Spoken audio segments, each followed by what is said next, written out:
Hey guys, appendum, I got to add some stuff. Chad Mendes just got popped and punished for 2 years for taking GHRP6. He's accepting that punishment without any kind of fight, which is good on him. Taking a peptide, growth hormone releasing hexapeptide or peptide, GHRP6. That's something that basically tricks your own body to produce growth hormone. Now, it's not the same as taking growth hormone and really like trying to cheat by taking exogenous growth hormone. Not quite the same in my book.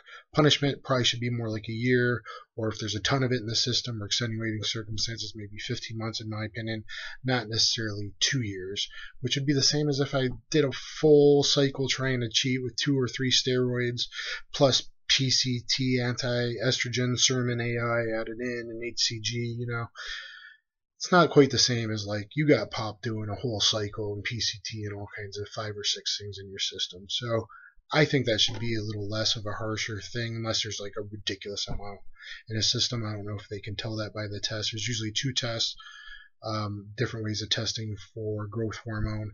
Growth hormone is one of those things that the tests are difficult. It's hard to tell because the regular levels in your system can fluctuate, are very different from person to person. So they're trying to test for it, to test like markers over time to see if there's fluctuations and hints in the body that something's up. Of course, I've been doing this for a while now in the Olympics, and hopefully getting better at it.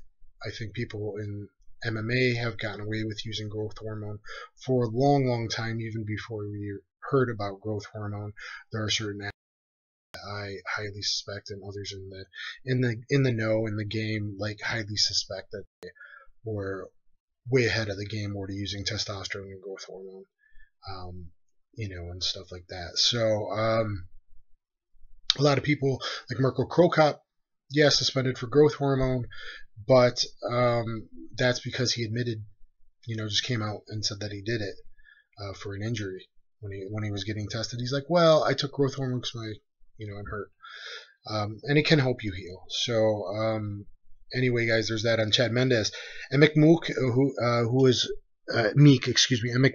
about to debut in the UFC, got pulled because in the questionnaire, or he basically came out and said, I did something at a hospital that wasn't allowed. Now, maybe he was on something that wasn't allowed. Maybe it was simply an IV. We don't know. All we know is he's not allowed to fight. UFC's imposing, good on them, that he has to go through a 4-month testing process until he's able to debut in the UFC, which he was going to do because he KO'd Rosemar Polaris. So, that might be something small. Let's not badmouth him. Maybe it was something big. We really don't know. We probably will not know. Interesting. Chael is up in just 2 days. Chael is allowed to fight again. Nick Diaz is up in a week. So both Nick Diaz and Chael Sonnen, their suspensions are up and are able to fight again. That is very interesting, especially since, as you see in my Chael interview, that's already like 4,000 views in just a couple days. I did a couple days ago with Chael Sonnen at the Submission Underground event. We got into talking about Clomid and Novadex and stuff. He's looking small. Now, he was like, at the end of the video, he showed me grappling with him a year ago. I was 218 then. He was 250 or 252 then. I believe he was a little over 250. He was a big boy then. Mostly because he just 3 months prior had his first kid and, hadn't been training and gaining weight with a wife and stuff like that, I'm sure, through the pregnancy, as it happens when, married guys, like sympathy weight. He looked like 200 to 205 pounds if you see me sitting next to him. Now, unfortunately, I've gone up in weight. I'm like 236 now. So it looks a lot different, but he's looking small, and that's interesting because if he was going to fight again, I bet he would go back down to middleweight. I don't know if he has, seems to be doing the father thing, but he has been out there doing publicity tours and doing a lot of stuff. So keep that in mind, guys. Maybe I'm breaking that possibility. Condit just got pulled from the 202 card. Condit Maya just got moved back. Maybe UFC is going to announce something big. Maybe he has plans to go back and do a big UFC fight soon. Fight Bisping again. That was a close fight. Even though it's supposed to be Dan Henderson. I don't know. Getting that miss. Fight a number 1 contender fight. Fight Nick Diaz even at 85. Fight Anderson Silva a 3rd time. Anything here. anything here is possible in the crazy world of MMA. Want to talk about some of the drugs that guys pop for most often in the past.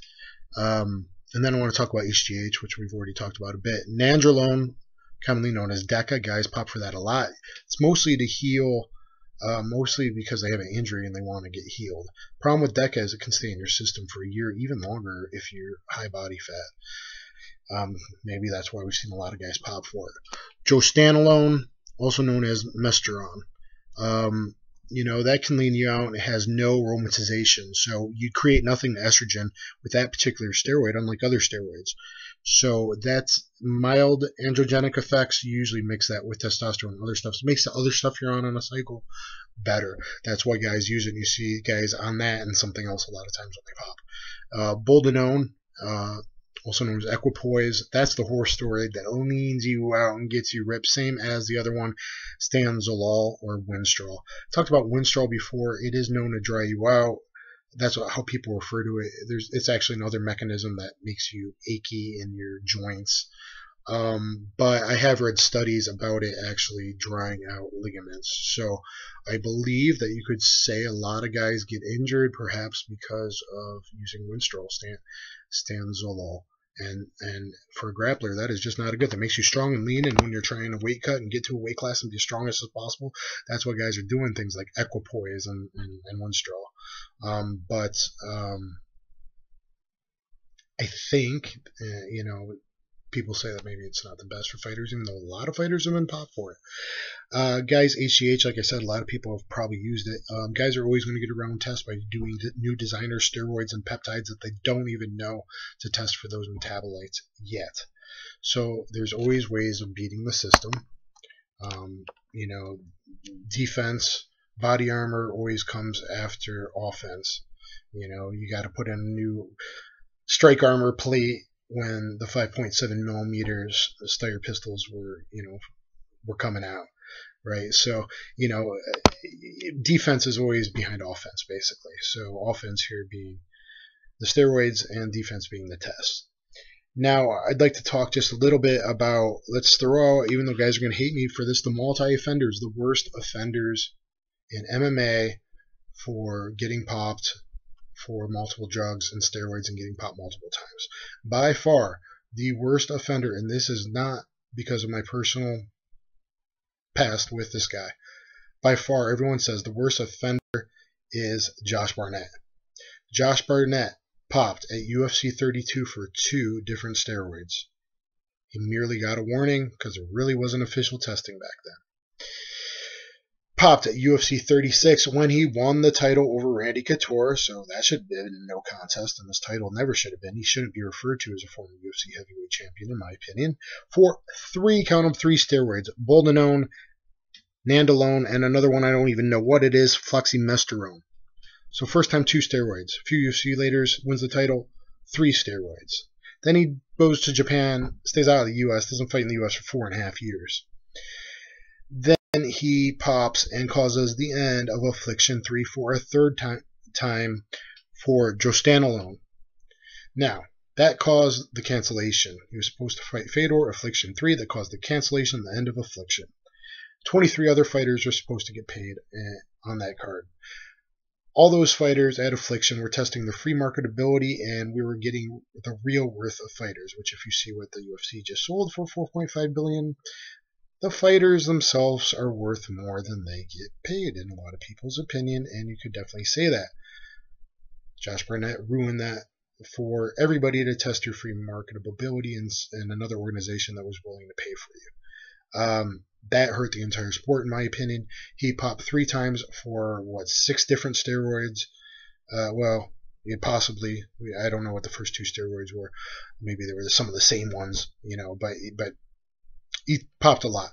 Not only that, at Affliction 3, he said, nah, you got to test my B sample. B sample came back positive.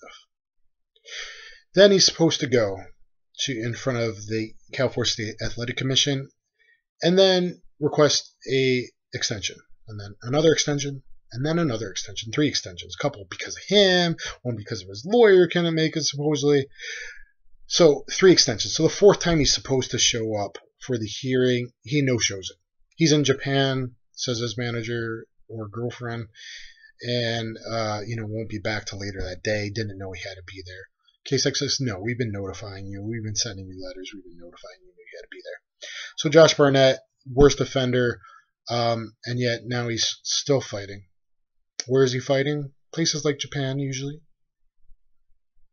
Do they have their own commission? Kind of, for fighter safety, not really for testing. Okay. They may have judges and referees and some stuff like that, but they don't. Does UFC, when you do overseas stuff? Yeah, they are able to oversee it however much or however little that they choose. They were in Brazil for a while, and Brazil got or whatever.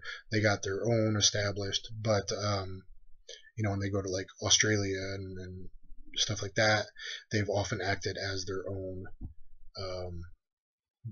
commissioning body, basically. So Josh Barnett, if I was fighting, you were scheduled to fight a guy like Josh Barnett, you'd be like, yo, how many times have you tested him? I think he was only tested once recently. I can't find, I've tried to go through it to find all the random tests that have been done since USADA. I've been saying USADA maybe like that. Anyway, yeah, Josh Barnett, the worst offender ever. Then you got to either go with Chael Sonnen or Robert Drysdale being the next worst offender. We'll talk about Chael Sonnen. Able to fight again soon, possibly. Suspension's up in 2 days. UFC 117. PED. Turns out it was 4 times the allowable testosterone to epitestosterone ratio. Almost 17 times normal human being levels testosterone, epitestosterone. Because where that fight took place, they were allowing a 4-to-1, not the natural 1-to-1 ratio. Because, we let athletes get away with a little bit, and athletes are a little bit superhuman.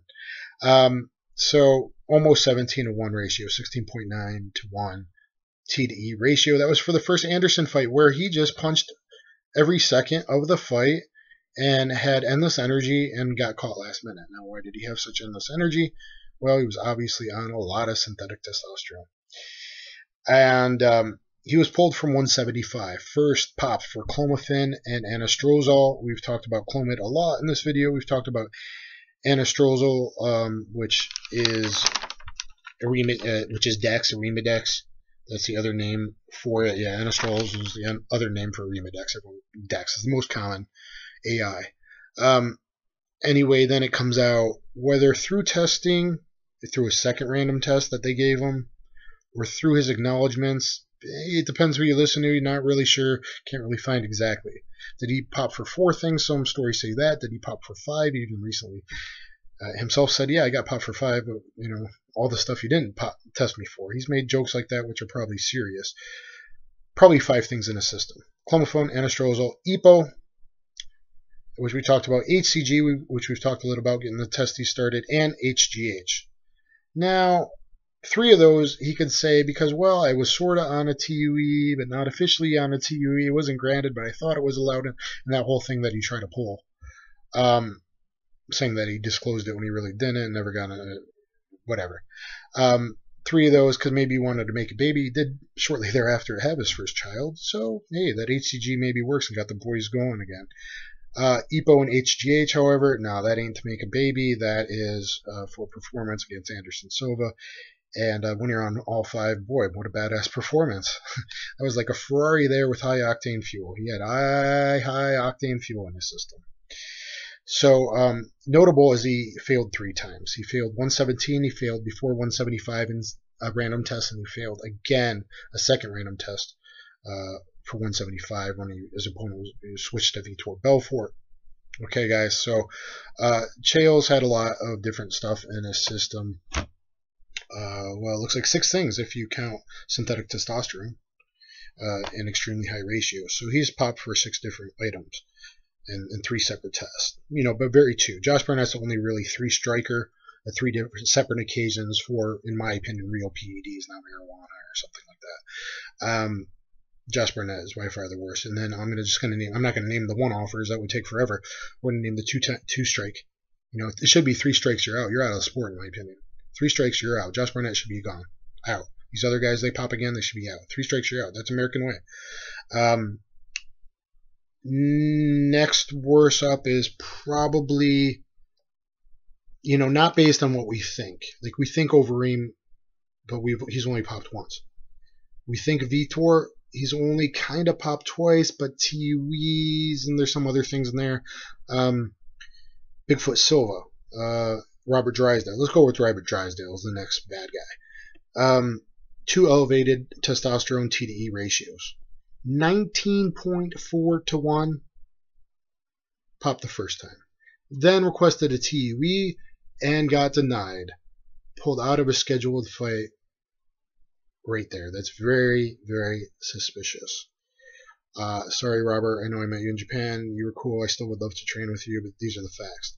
Popped twice and a suspicion. Okay. And then popped again later on with a 12 to 1 ratio. Now, most states allow 4 to 1. Nevada allows 6 to 1. That's crazy. Again, most humans have 1 to 1. Okay, maybe an athlete, a 2 to 1. They allow 4 to 1 over 6 to 1. A lot of synthetic testosterone was being allowed in the systems until now. I think they're doing more serious tests to actually really test the guys for synthetic testosterone. That's why you got a guy getting popped for metabolites like Gilbert Melendez, who just came back and is cleared and is fighting this Saturday. You know, is just simply using synthetic testosterone, which in my opinion is bad if it's come back 20 to 1 or, my God, 40 to 1. I think it was Brian Bowles. And stuff like that. But, you know, if you're just, you know, kind of using this, not quite as bad as using all these androlones and angelones, baldinones, you know, and all that. Antonio Bigfoot Silva. First time was for the host steroid baldinone, also known as equipoise. Talked about that. Second time was elevated testosterone, but that was while he had a TUE. And, you know, the guy has, or at least had, I think he had it removed now.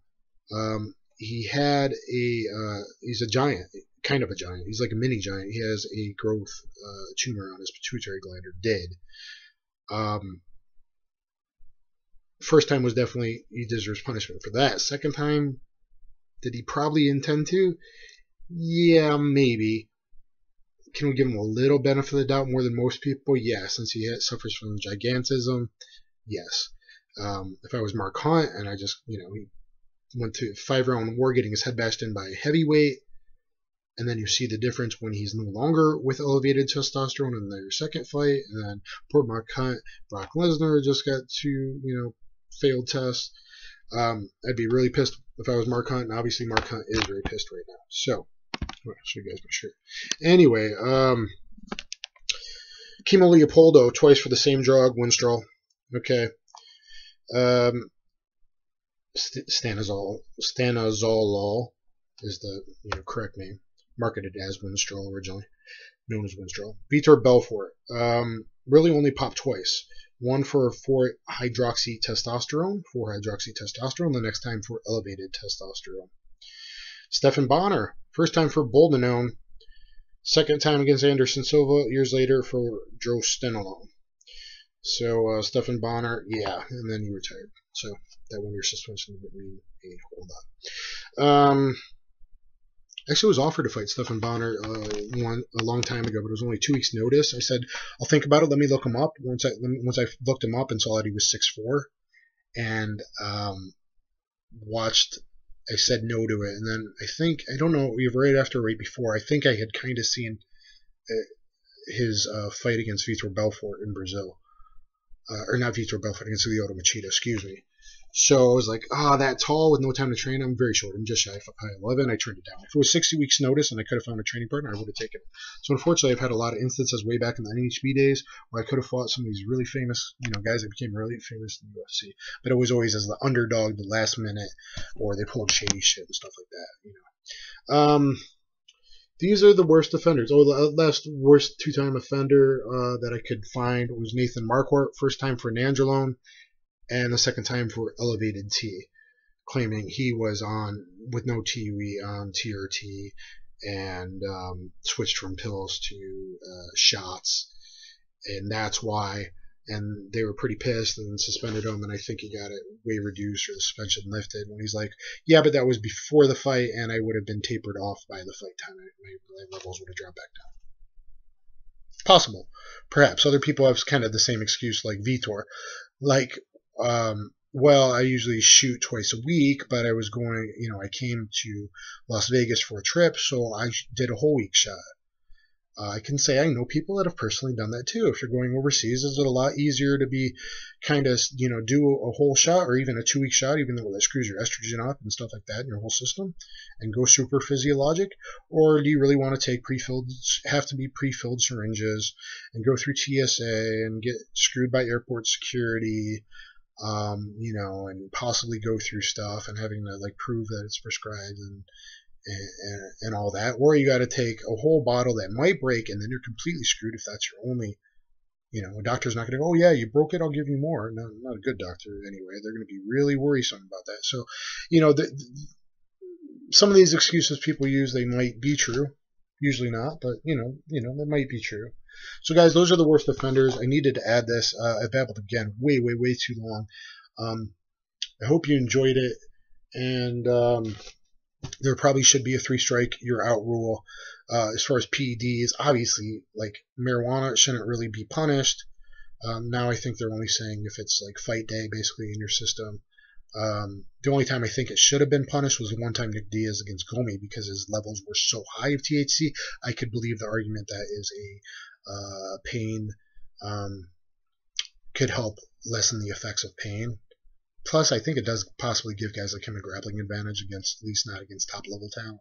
You can stay chill and pull off a gold-plata when you're stoned out of your gourd, because he said he ate brownies, instead of usually smoking like his other times. He had ingested, so your levels of THC are way higher, because they were off the roof for that. So should he be suspended for that particular fight? Yeah. Should the later 5-year suspension happen? No. Now I think most commissions have kind of changed it where it's like, we don't care if you smoke 2 weeks out. We care if it's in your system day of the fight. 3 strikes, you're out. If it's anything that increases testosterone or like performance as far as like EPO or HGH, if it's anything like that, I think there should be a 3 strikes, you're out rule. First time mandatory, it shouldn't be 2 years. It should probably be 15 months, in my opinion. And then extenuating circumstances, lower or higher.